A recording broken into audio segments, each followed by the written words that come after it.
We interrupt our break to bring you to Madison, Wisconsin. Police are giving an update on the shooting yesterday. Prepared remarks, and we will not be taking questions.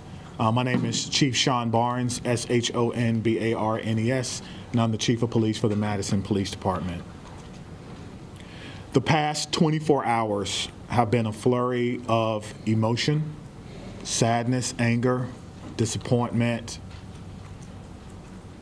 grief for the Madison community. We were brought together by a tragedy, and today 3 families woke up this morning to a world without a loved one. And that can never be outdone. In the midst of this tragedy, our community has come together in an incredible demonstration of support from Madison and indeed the state of Wisconsin and our nation. I cannot express enough gratitude to the many emergency response agencies who provided direct support to the Madison Police Department. We could not be standing here today without the men and women of law enforcement, specifically the Madison Fire Department, surrounding EMS agencies, Dane County Sheriff's Office, Monona PD, Oregon PD, the University of Wisconsin Police Department, the ATF, the FBI, Fitchburg Police Department, and Cottage Grove. A special thank you from me to all of these agencies. Thank you so much. These agencies and many others responded to the scene and/or took calls for service within the city of Madison to allow us to focus on this tragic incident. Student reunification with their loved ones could not have happened as swiftly as it did without the assistance of SSM Health Dean Medical Clinic, as well as the Quick Trip.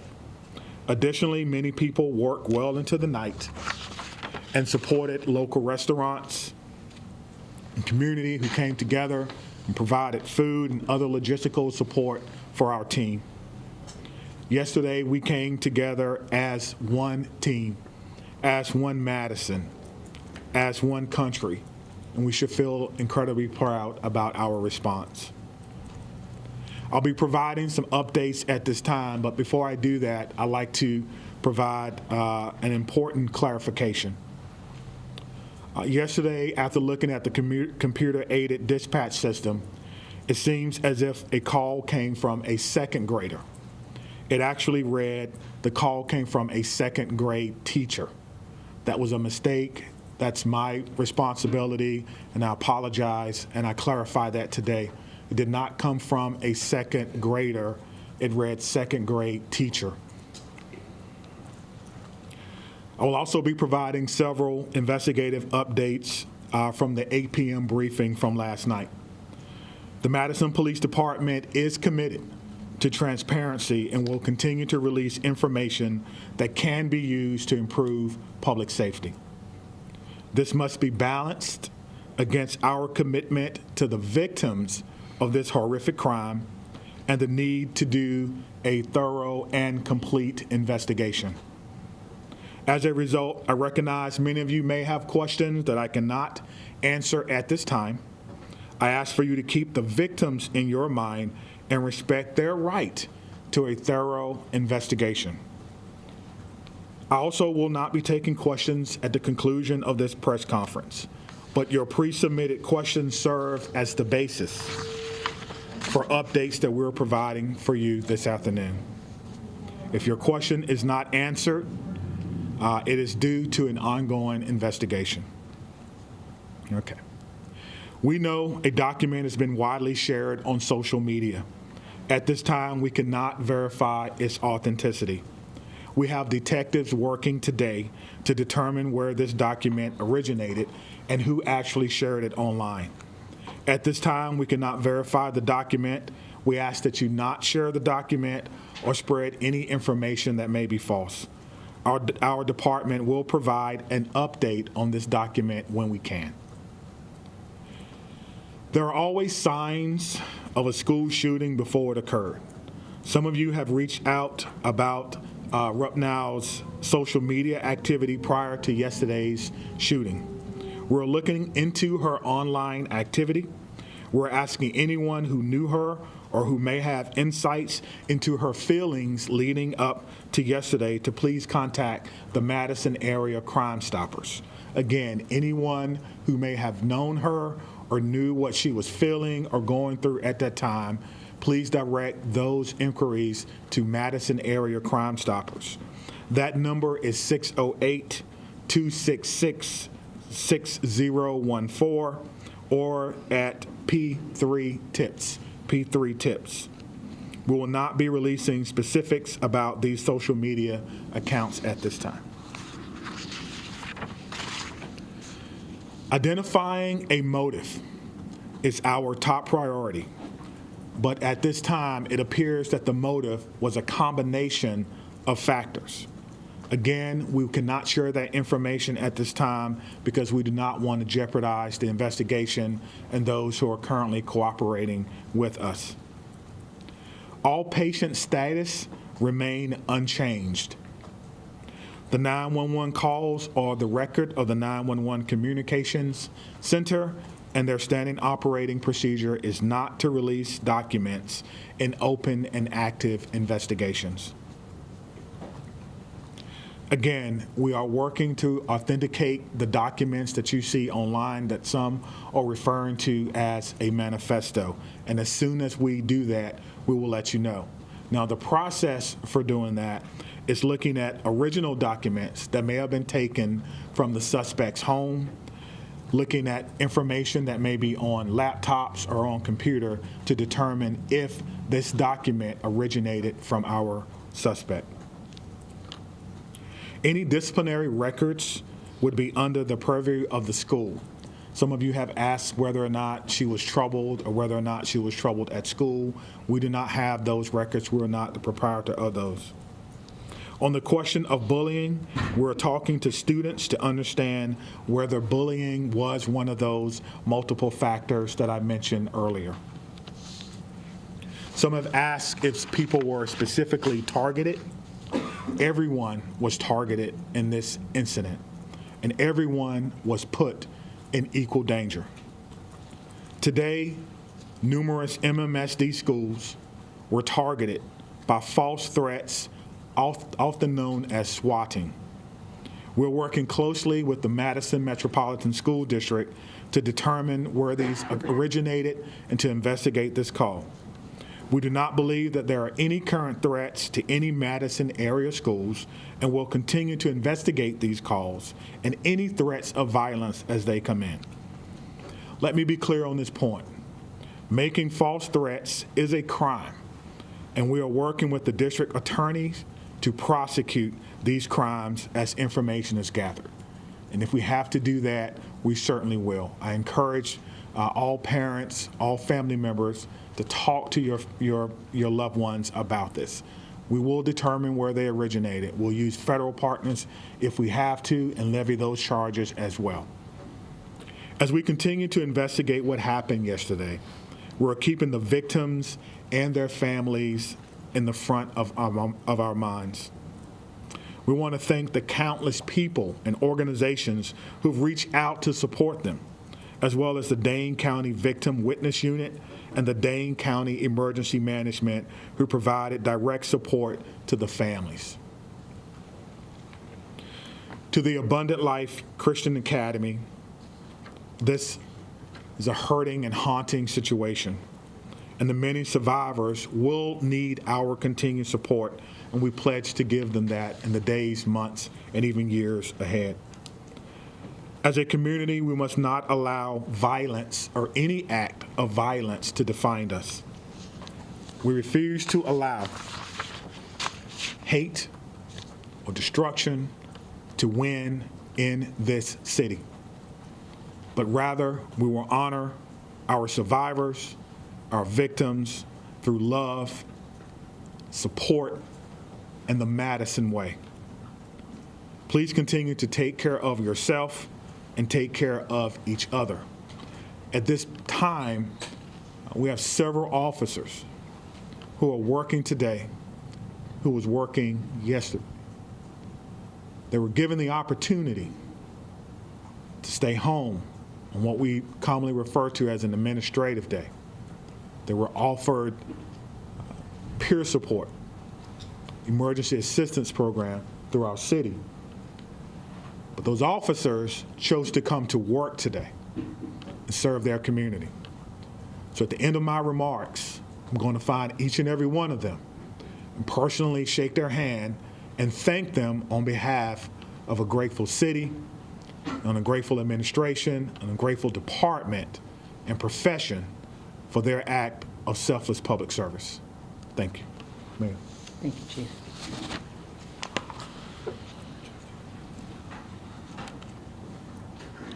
I want to start where the Chief ended, which is just asking everyone in this room and within the sound of my voice to take a minute.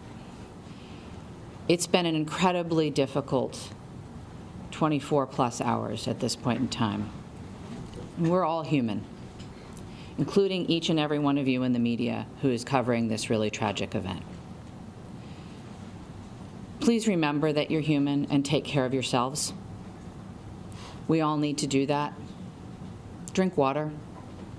Take a moment. Access whatever mental health resources you need. Because that's our job now, is to take care of ourselves so we can take care of each other and our community. Yesterday, the Madison community experienced a terrible and traumatic event. If there's any positive in it, it's that the educators at Abundant Life, our local law enforcement and first responders, and our community partners were prepared to respond. They acted without hesitation to protect our children, and I'm grateful and humbled by their actions. It's a day that I hoped never would come to our city, but like so many other communities, here we are. We will never be the same, but we will get through this together. I want to ask again that everyone, please respect the privacy of the victims, their families, and those in the Abundant Life community. Right now, our full focus is on caring for those impacted. First and foremost, the victims and their families, the Abundant Life students and educators, our first responders, the students and educators across the city who woke up this morning and went into a school building not knowing if they would come home tonight. The incredible bravery of that act. I think all of our students and educators are feeling scared and vulnerable right now. We are also trying to care for our whole community, because I believe we are all fearful and grieving and impacted. The City of Madison is working closely with Dane County, with community partners, with state and federal government resources to provide support and counseling to all those affected. I want to direct folks to a new city resource website that's available at cityofmadison.com/resources, which includes trauma-informed community resources, updates, community mental health resources, and information about vigils, other public events, and where folks can donate to support the Abundant Life families in our community. I want to highlight two things that are also on that website, and once again, that website is cityofmadison.com/resources. If you wish to support the families, the request is that come in the form of financial support through a site set up by the United Way of Dane County. You can visit unitedwaydanecounty.org, or you can text HELP for ALCS to 40403. Again, that's HELP numeral 4 ALCS to 40403. The community is also invited to a vigil tonight by the Vel Phillips statue at the Capitol at 6 p.m. Again, that's at the Capitol building by the Vel Phillips statue at 6 p.m. I would ask that everyone, and particularly the folks in this room, please avoid spreading misinformation, particularly via social media. Please vet what you share, even if your wish to share is well-intentioned. There's so much that we do not know at this point, and we have to allow law enforcement the time and space for a careful and methodological investigation. Let them do their jobs. And above all, please respect the victims, respect the families, respect the school community, particularly on social media. I want to say a huge thank you again to all of our partners and those across the country who have reached out offering support and well wishes, including President Biden, who I talked to yesterday, Senator Baldwin, who I talked to yesterday, Congressman Pocan, Governor Evers, who called, and many others at every level of government and all across our community. I want to thank most particularly our first responders and everyone who mobilized yesterday to help. Certainly Madison Police Department and the many law enforcement agencies that were mobilized, the Madison Fire Department, the Sheriff, the State Patrol, the FBI, the ATF. I want to thank our hospitals that cared for the victims and the medical staff there. I want to thank Dane County, in particular, Emergency Management and the Victim Services Unit. They have been incredible. I want to thank SSM Health and the Dean Clinic. They, without hesitation, made their facility available to us. They canceled all appointments. They rearranged the facility. They put their staff at our disposal to make sure that the Abundant Life families could be reunited with their students. I couldn't be more grateful to them. I want to thank the United Way, both for setting up the donation site and for mobilizing resources across our community. I want to thank the Red Cross and the Salvation Army, the religious leaders who came to their unification site yesterday from across our community, and all of the community organizations and businesses that donated food and resources to the families and are still now offering support for our community. There are so many people who have offered support, resources, help, and well wishes, and we are grateful to every single one of them. I want to end where I started, which is centering our collective humanity. We all have to take care of ourselves so that we can take care of each other and our community.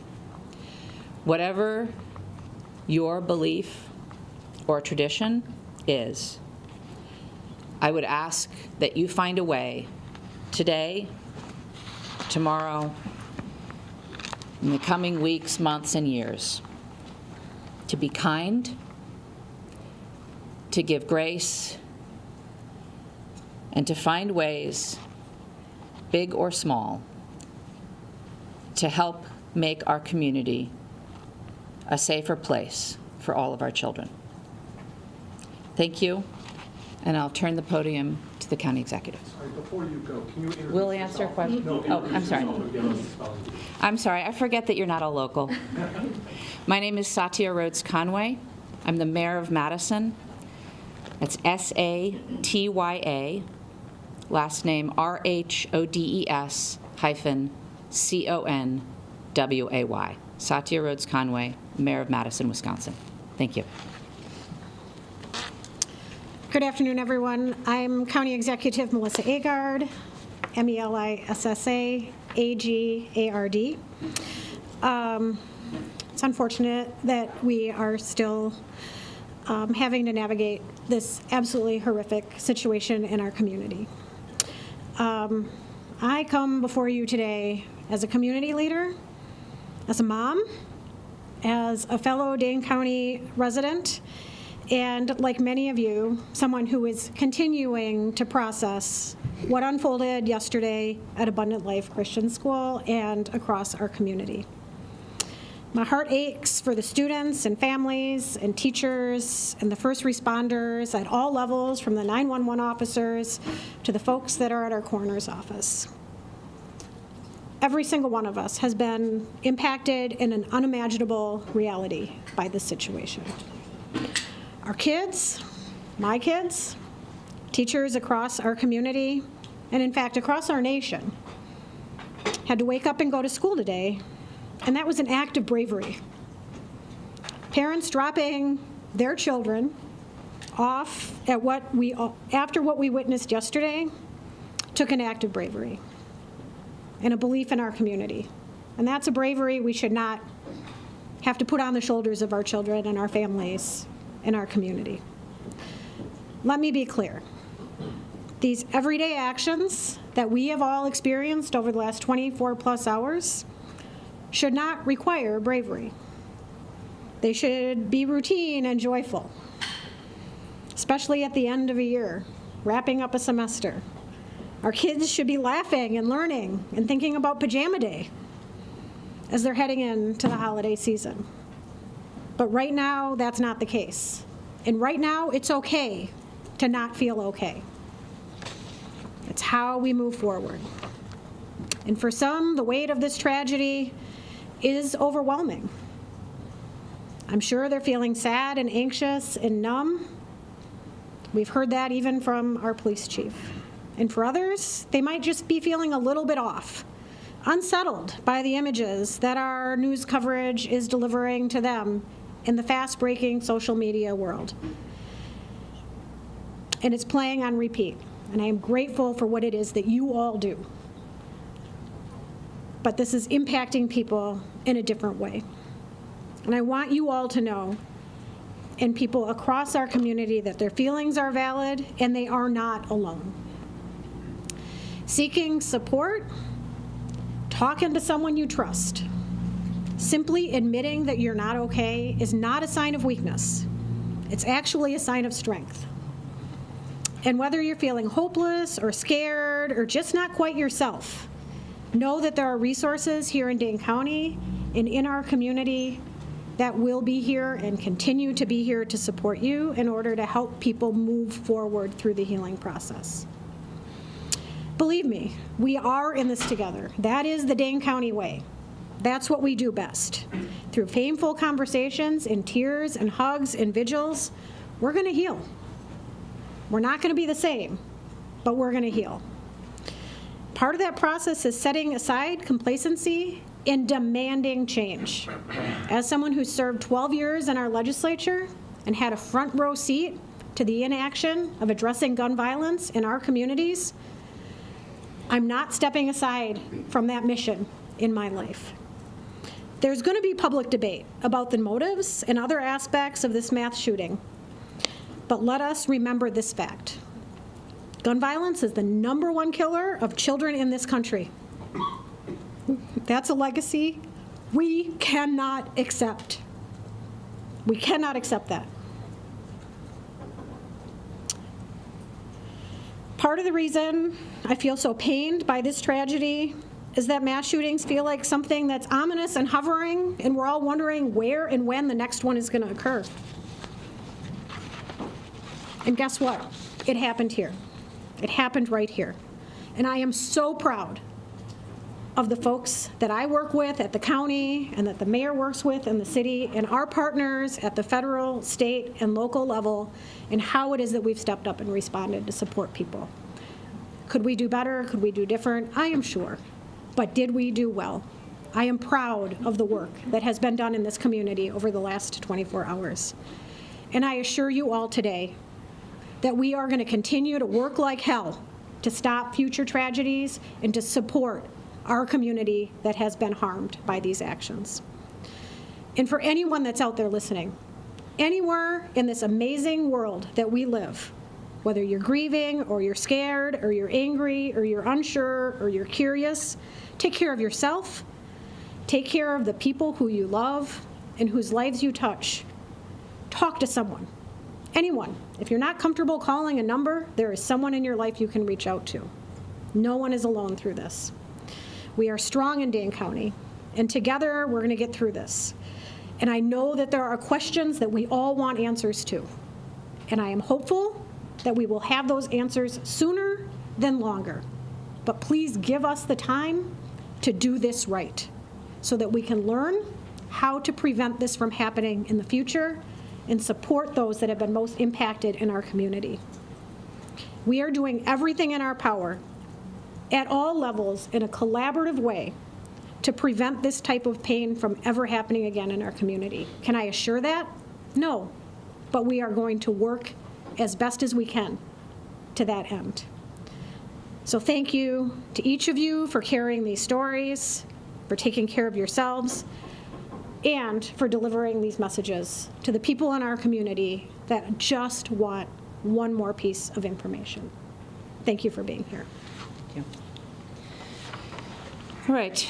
The county executive and I will take some questions. We obviously cannot answer questions about the investigation, but happy to take others, and we'll turn to Dylan. Sure. Lucas from the State Journal. Just for the county executive, as a former lawmaker, can you just talk generally about what the laws are in Wisconsin in terms of children's access to guns? Our laws in Wisconsin are far too lax when it comes to access of guns by children. And I do believe that we should have safe storage laws. We should have background checks. We should have red flag bills. We should be providing adequate support for everyone in our community when it comes to behavioral health. People should not be waiting when they raise their hand and ask for help. And there should not be stigma surrounding people who are asking for that help. Our schools should be adequately funded. Our Department of Justice has an Office of School Safety. They don't have enough resources, and that is on the legislature. There is a lot of action that can be taken in the Wisconsin State Capitol, but this is a conversation that needs to happen from coast to coast. We need partners in our federal government to also address this because states have borders and people can cross them. Okay, Maddie from WISC. As public officials, can you speak to the process of vetting information before sharing it publicly, what that looks like behind the scenes? We can try. I think it depends, but we have a process within, obviously, both police and fire have public information officers who work with the principals to gather and vet information and share it out. Similarly, in my office, we have a communications manager who works with us. In terms of the investigation, I can't really speak to that process, but there is a process within law enforcement to decide what information can be shared that won't jeopardize the investigation, and then to do our best to verify information before we're sharing it publicly.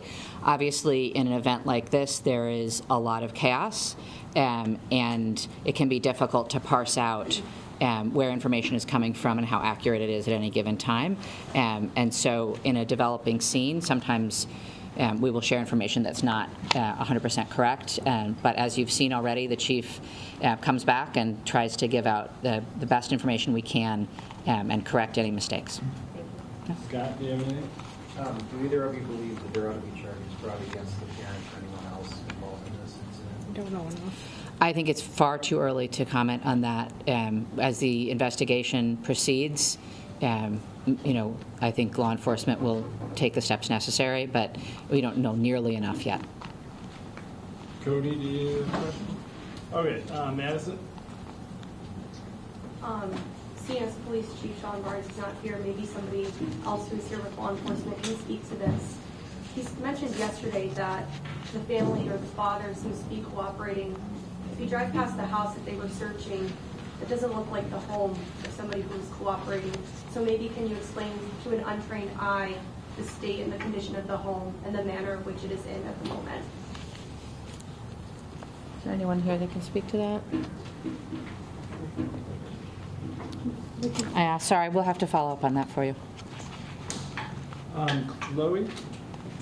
Again, I'm not sure if anyone is able to speak to this, but I know Chief Barnes kind of briefly mentioned that students are talking about if the suspect is, talking or was bullied. Is there anyone that can speak to that right now? Students are coming forward at this time and sharing what they saw and heard in school yesterday or their relationship with the student.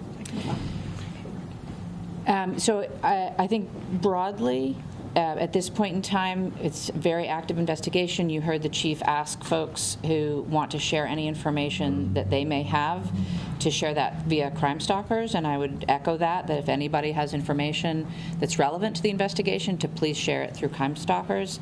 I think today is going to be a very difficult day for all of our students in Madison. I know that our schools and teachers are doing their best to support kids. And I think the county exec has kids, as I do not, so she may know more about that.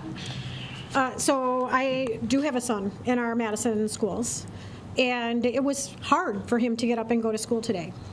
And then the school was locked down because many schools in Madison area were locked down due to swatting. And that was triggering not only to him and his peers, but to family members and educators. And the world that our kids are in now is very different than one I grew up in. They have access to social media and digital communication in the palm of their hands. And they are oftentimes sharing information that has no source. It is our jobs as adults and as folks on the front lines to remind them that nothing is valid that they are sharing at this point in time, but to be there as they continue to process this. Again, my message to my son and to his friends and to other families that have been reaching out is if you do feel that you have any information, if you feel like it might be something that would be helpful and you're not quite sure, you should still call Crime Stoppers. The smallest piece of information could be the last piece of information that we need. So don't second guess yourself. Please reach out to Crime Stoppers. Parents, support your children through this as they are navigating. It is a very confusing path for them, and my kids seem to know more than I do right now as this is going on because of the fact that that digital device is in their hands. And we need to help them know that they should be putting that down and slowing their worlds down as we're navigating our way through this. Thank you. Shai from WRT.